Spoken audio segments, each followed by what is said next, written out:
Ada kalimat dalam Alkitab yang begitu sering kita dengar, sampai-sampai tanpa sadar kita menganggapnya biasa. Kalimat itu adalah, "Janganlah takut." Firman ini muncul berulang kali, di berbagai kitab, dalam berbagai situasi, kepada berbagai orang. Namun ada satu pertanyaan jujur yang jarang kita berani ucapkan. Bagaimana mungkin kita tidak takut, ketika hidup justru sedang berada di titik paling rapuh? Yesaya pasal 41 ayat 10. Bukanlah ayat yang lahir di ruang nyaman. Ia bukan ditujukan bagi orang-orang yang hidupnya rapi, stabil, dan penuh kepastian. Ayat ini diberikan kepada umat yang sedang berada dalam tekanan, ketidakpastian, ancaman, dan rasa kehilangan arah. Dan justru di sanalah kekuatan perikop ini bekerja, bukan dengan menghapus realitas penderitaan, tetapi dengan mengubah cara kita berdiri di tengahnya. Ketakutan seringkali kita anggap sebagai musuh iman. Kita diajarkan bahwa orang beriman seharusnya kuat, tenang, dan tidak gentar. Padahal Alkitab tidak pernah menyangkal keberadaan rasa takut. Yang dilakukan firman Tuhan bukan menolak ketakutan, melainkan menyentuh akarnya. Ketakutan bukan sekadar reaksi terhadap situasi. Ketakutan adalah tanda bahwa kita sedang merasa sendirian. Kita takut bukan karena masalah terlalu besar, tetapi karena kita merasa harus menghadapinya sendiri.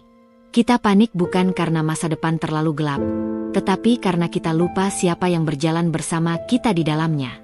Maka Tuhan tidak berkata, "Jangan takut karena masalahmu kecil." Ia berkata, "Jangan takut, sebab Aku menyertai engkau." Kata "menyertai" sering kita artikan secara dangkal, seolah-olah Tuhan hanya berdiri di kejauhan, mengamati, dan sesekali turun tangan jika keadaan sudah terlalu parah. Namun dalam konteks iman, penyertaan Tuhan berarti kehadiran yang aktif, intim, dan konstan. Tuhan tidak hanya hadir di akhir cerita ketika segalanya beres. Ia hadir di tengah kebingungan, di fase belum jelas, di musim menunggu yang melelahkan. Banyak dari kita ingin kepastian sebelum melangkah. Tetapi iman justru sering diminta untuk berjalan, tanpa peta yang lengkap, hanya dengan keyakinan bahwa Tuhan tidak pernah meninggalkan. Perikop ini tidak hanya bicara tentang apa yang Tuhan lakukan, tetapi siapa Tuhan bagi kita. Ia tidak berkata, "Aku adalah Allah yang jauh dan berkuasa." Ia berkata, "Aku ini Allahmu." Ada relasi di sana. Ada kelekatan. Ada kepemilikan yang penuh kasih. Ketika hidup terasa goyah, seringkali yang kita butuhkan bukan solusi baru, tetapi pengingat akan identitas.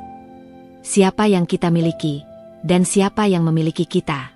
Kita hidup di dunia yang terus menuntut pembuktian. Harus kuat, harus berhasil, harus terlihat baik-baik saja. Namun iman mengajarkan sesuatu yang berlawanan, bahwa kita aman bukan karena kita mampu, tetapi karena kita dimiliki Tuhan. Aku akan meneguhkan. Kalimat ini tidak diberikan kepada orang yang sudah kokoh. Ia diberikan kepada mereka yang hampir runtuh. Meneguhkan berarti menopang dari bawah. Artinya Tuhan tidak menuntut kita berdiri tegak terlebih dahulu. Ia hadir, justru ketika lutut kita gemetar. Dalam perjalanan iman, ada musim ketika doa terasa kosong, firman terasa jauh, dan pujian terasa mekanis. Kita tetap datang ke hadapan Tuhan, tetapi hati kita lelah. Dan disitulah ayat ini menjadi begitu nyata. Tuhan tidak menunggu iman kita pulih untuk menolong kita. Aku akan menolong engkau. Pertolongan Tuhan seringkali tidak datang dalam bentuk yang kita harapkan. Kita ingin pintu langsung terbuka, masalah langsung selesai, dan luka langsung sembuh.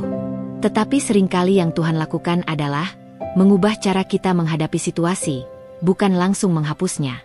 Ia memberi kekuatan untuk bertahan satu hari lagi, hikmat untuk berkata, "Cukup." Damai di tengah jawaban yang belum datang. Dan seringkali, pertolongan terbesar Tuhan adalah kehadirannya yang setia, bukan perubahan keadaan yang instan. Aku akan memegang engkau. Ini adalah pembalikan besar dalam cara kita memahami iman. Kita sering berpikir bahwa iman adalah tentang seberapa kuat kita berpegang pada Tuhan. Padahal firman ini mengatakan hal yang jauh lebih menenangkan. Bukan kita yang memegang, tetapi Tuhan yang memegang kita. Pegangan kita bisa goyah. Iman kita bisa naik turun. Hati kita bisa ragu. Tetapi tangan Tuhan tidak pernah gemetar. Tangan kananku yang membawa kemenangan. Tuhan tidak hanya hadir di tengah perjalanan, tetapi juga memegang akhirnya. Kita sering terjebak di tengah jalan, merasa panik, bingung, dan kelelahan. Namun firman ini mengingatkan, akhir cerita kita tidak ditentukan oleh ketakutan kita, tetapi oleh kesetiaan Tuhan. Kita mungkin belum melihat jalan yang jelas, tetapi Tuhan sudah melihat tujuan akhirnya. Yesaya pasal 41 ayat 10 tidak menjanjikan hidup tanpa badai. Ayat ini menjanjikan kehadiran Tuhan di dalam badai. Ketika kita takut, Tuhan menyertai. Ketika kita bimbang, Tuhan meneguhkan. Ketika kita lemah, Tuhan memegang. Dan mungkin, untuk hari ini, itu sudah lebih dari cukup.